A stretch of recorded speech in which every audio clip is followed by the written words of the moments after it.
Welcome back to Bombastic Nation and Ting and Ting and Ting.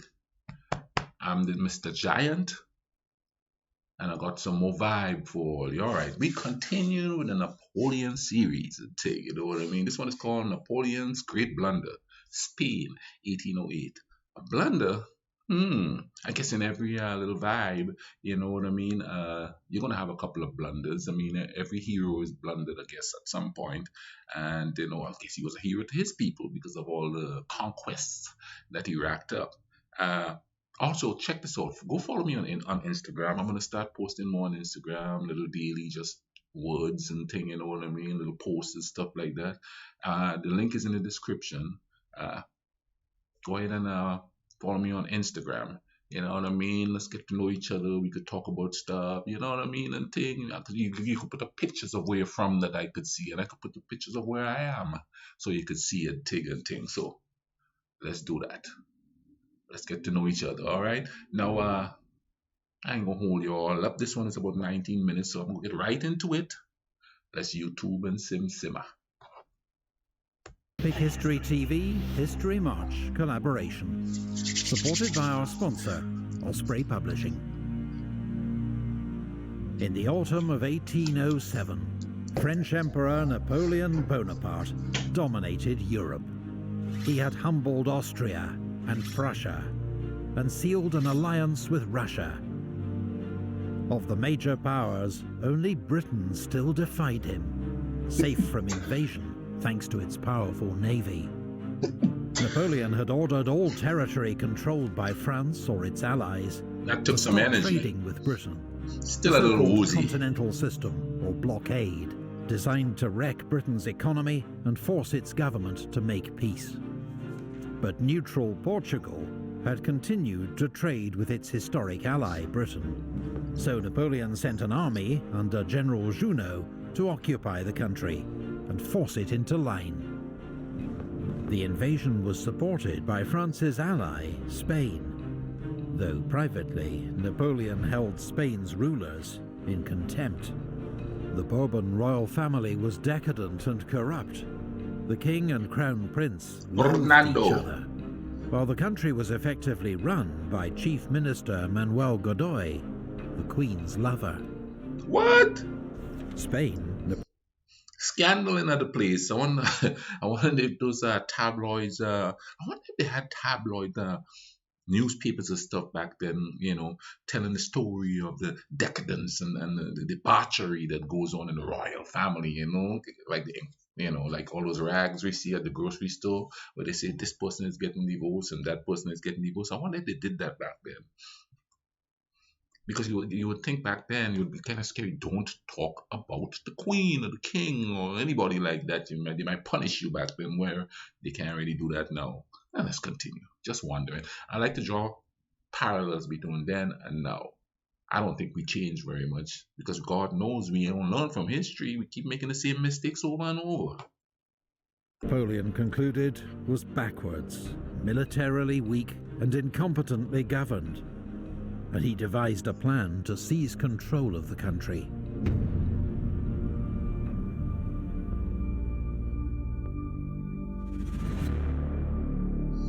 Wow. I like how he phrased it. In the That's a spring of political phrasing. 1808, under the pretext of guarding Spain against the British, French troops took up strategic positions around the country. The Spanish people saw the French military presence as the latest in a long line of humiliations, and held Chief Minister Manuel Godoy responsible. There were riots at the palace of Aranjuez. Godoy was nearly lynched. Wow.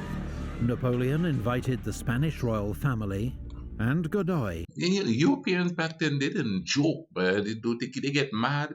They tear down the government building and try to get the leaders to lynch them and behead them. And they didn't joke back then. You know what I mean? I wonder if the leaders were scared of the people, or the people were scared of the leaders, or the leaders were there so long terrorizing the people just don't care anymore, so they react. Couldn't go anyway. To take refuge in the French city of Bayonne, and sent Marshal Murat and 50,000 troops to restore order in Madrid.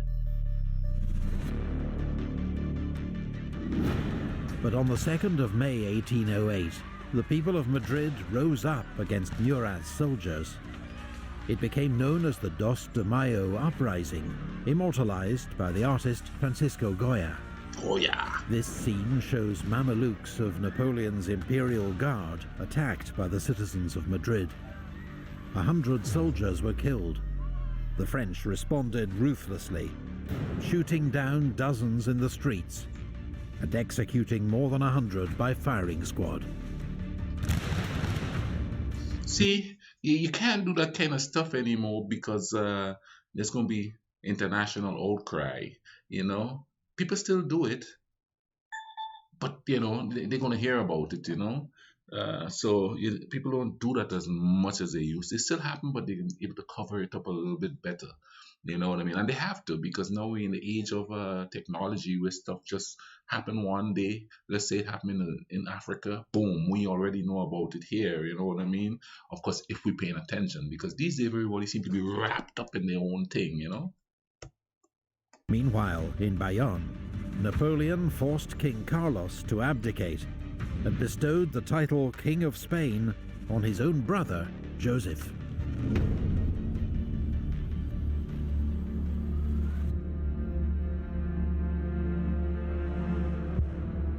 Oh, you see, they had pamphlets. That summer, as Napoleon forced a new modernizing constitution on Spain, and his brother Joseph entered Madrid as its new king, the Spanish reacted with fury.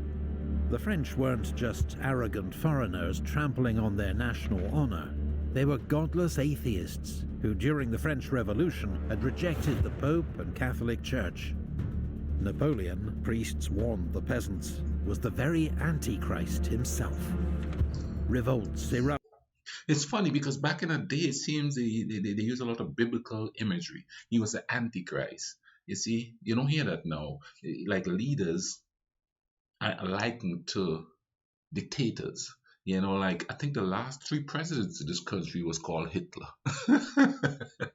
You know, they didn't call him the Antichrist. Now, some religious people call him Antichrist, but those are the deep dived religious leaders. But, you know, they don't use the word Antichrist anymore. They're going to find something that people relate to, I guess, you know, and like, you know, recent dictators is the best way to dehumanize somebody and to tarnish their image and thing like that. Erupted across the country. The Spanish army was joined by militias and partisans who attacked French troops and killed collaborators. French soldiers carried out savage reprisals. No mercy was shown. The countless atrocities horrified Francisco Goya there, you know? and led to his famous Disasters of War series. At first, it seemed the French would easily put down the revolt. Girona, Valencia, and Zaragoza were besieged by French troops, while the Spanish army of Galicia was routed by Marshal Bessières at the Battle of Medina del Rio Seco. But 8 days later, as General Dupont and 3 French divisions withdrew from Córdoba, slowed down by wagons piled high with loot, they were surrounded at Bailén by General Castaños' army of Andalusia and forced to surrender. The Spanish took 18,000 French prisoners, about half of whom later died of starvation. They just let them starve. Bailén was a humiliation for France, her first major defeat since Napoleon became emperor. I guess there wasn't any international law were delighted. Just let people die. Napoleon was incandescent with fury. What a way to go. The situation went from bad to worse. The Portuguese joined the revolt, while fierce Spanish resistance forced the French to abandon the sieges of Valencia, Girona, and Zaragoza. Spain's new king, Joseph Bonaparte, was even forced to flee the capital. The British assisted the revolt, which the Spanish now called a War of Independence, by shipping weapons to Spain using the Royal Navy. On the 1st of August, a small British army commanded by Sir Arthur Wellesley landed in Portugal to aid their revolt. On the 17th of August, he beat a small French force at Rolissa. Then, 4 days later, beat Junot's main army at the Battle of Vimero.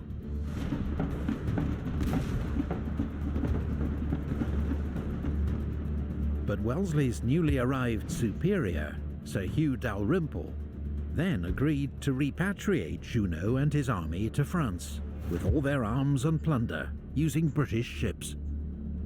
In Britain, the generous terms were seen as a disgrace and scandal. A subsequent inquiry exonerated Wellesley, the future Duke of Wellington, but Dalrymple never held command again.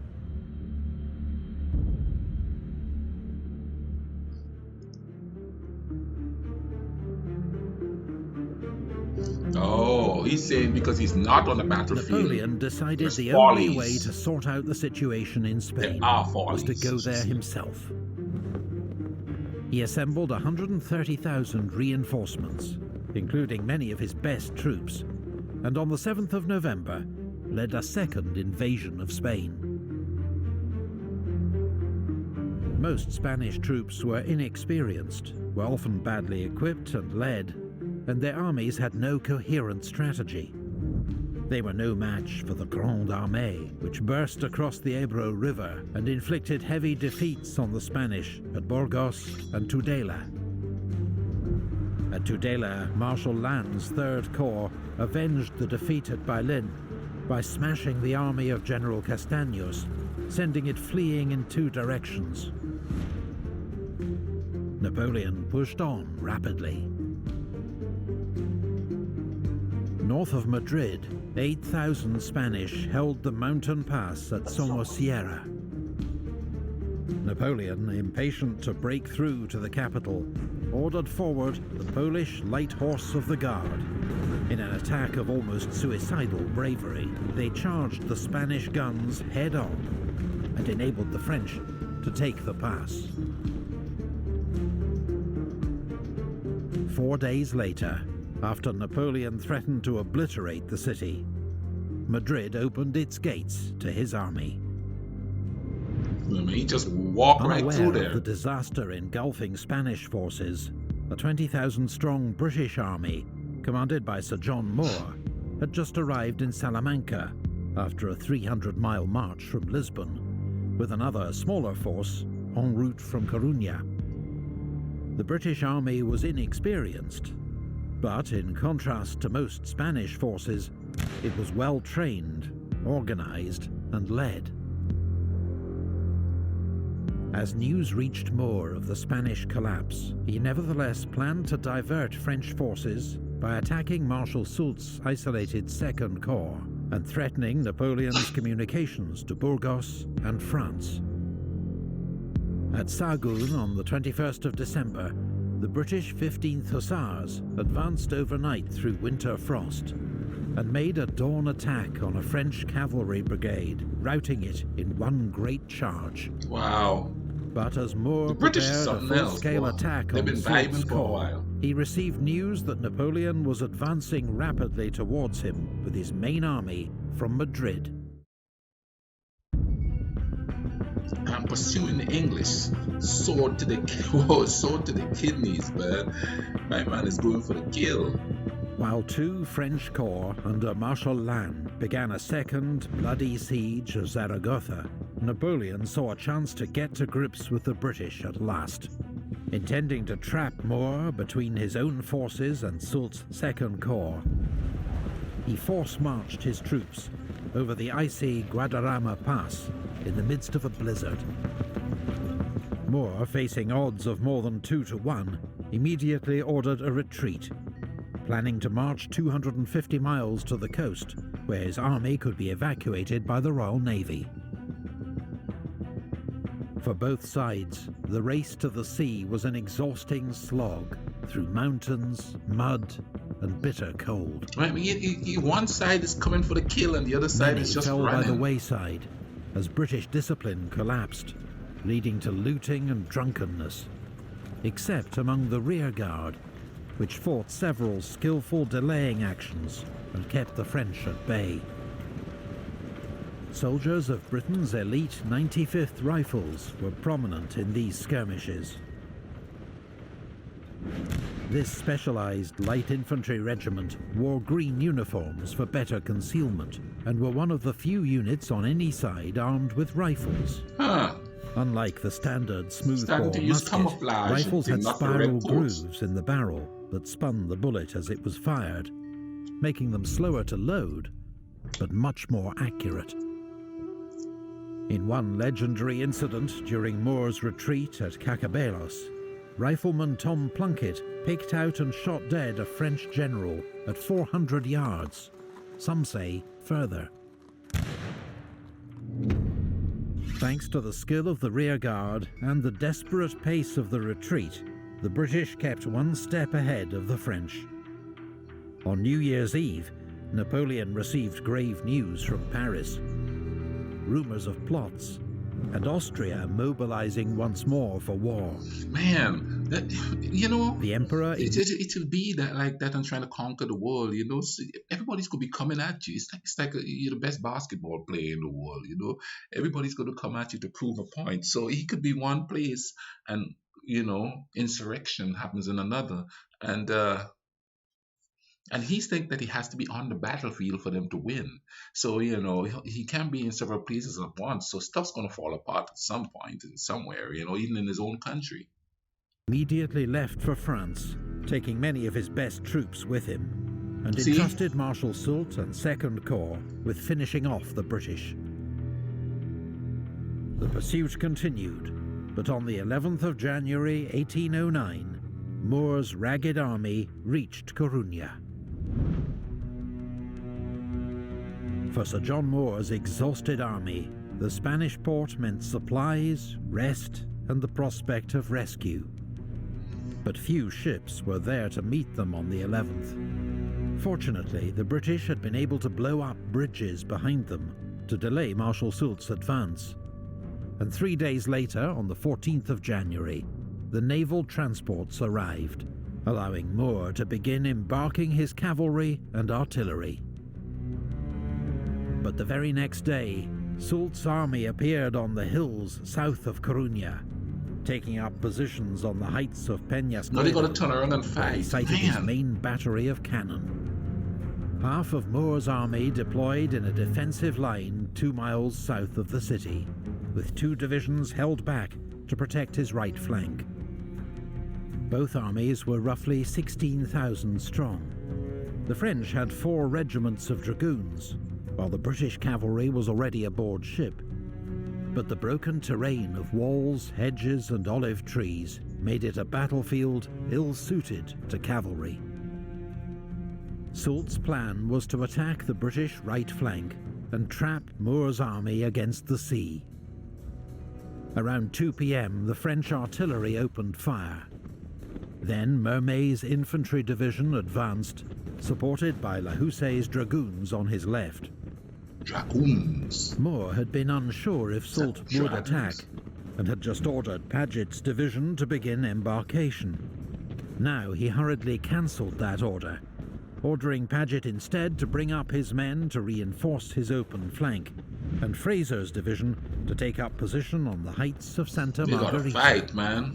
Fight or flight is what they say. The French advanced through hedges and over walls, with heavy firing from skirmishers on both sides. Then the British counterattacked. The 42nd Highlanders and 50th Foot charged into the village of Elvina and drove the French out. But in confused fighting, they in turn were soon pushed back to their own lines. Sir John Moore was close to the front line, observing developments, urging on officers and men. But as he ordered up the Guards Brigade to reinforce the line, he was hit in the shoulder by a cannonball. He remained conscious, but it was obvious the wound was fatal, and he was carried back to the city. Soult sent forward Merle's division to support the attack on Elvina.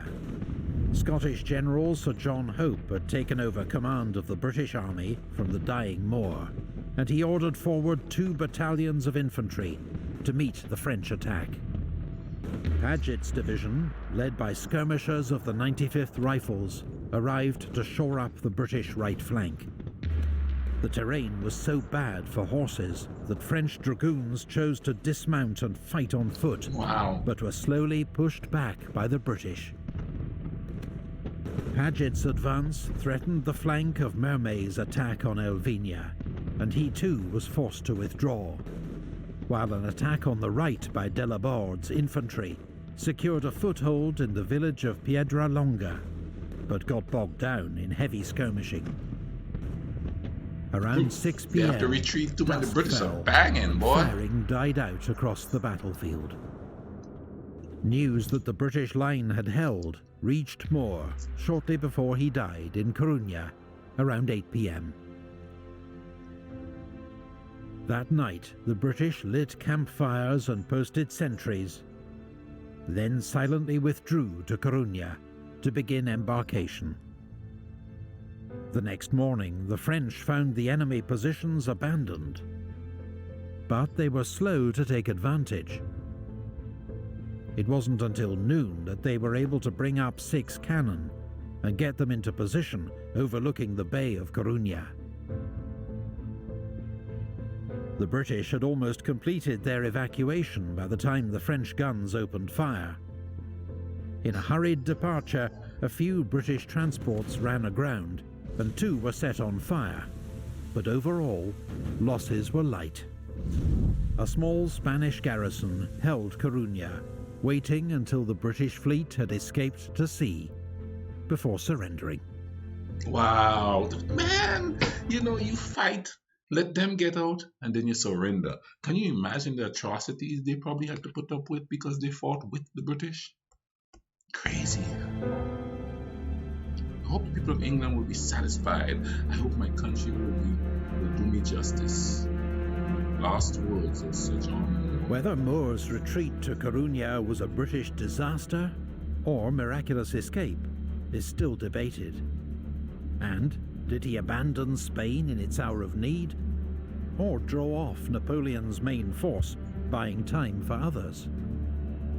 Either way, Britain's only army had been saved and would return to fight another day, while Napoleon now faced the prospect of a long war on the Iberian Peninsula and renewed conflict with Austria, a war on 2 fronts that would challenge his empire like never before.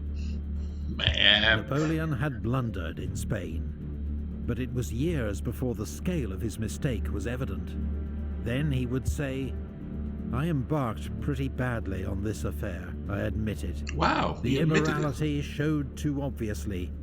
The injustice was too cynical. The whole of it remains very ugly." If you'd like to learn more about... Oh man, I'm looking forward to the next one of this. I hope you guys are too. This is kind of, I like this, man. This is nice. You know what I mean? And thing. Oh, and by the way, follow me on Instagram. Follow me on Instagram. I'm going to be posting more stuff there.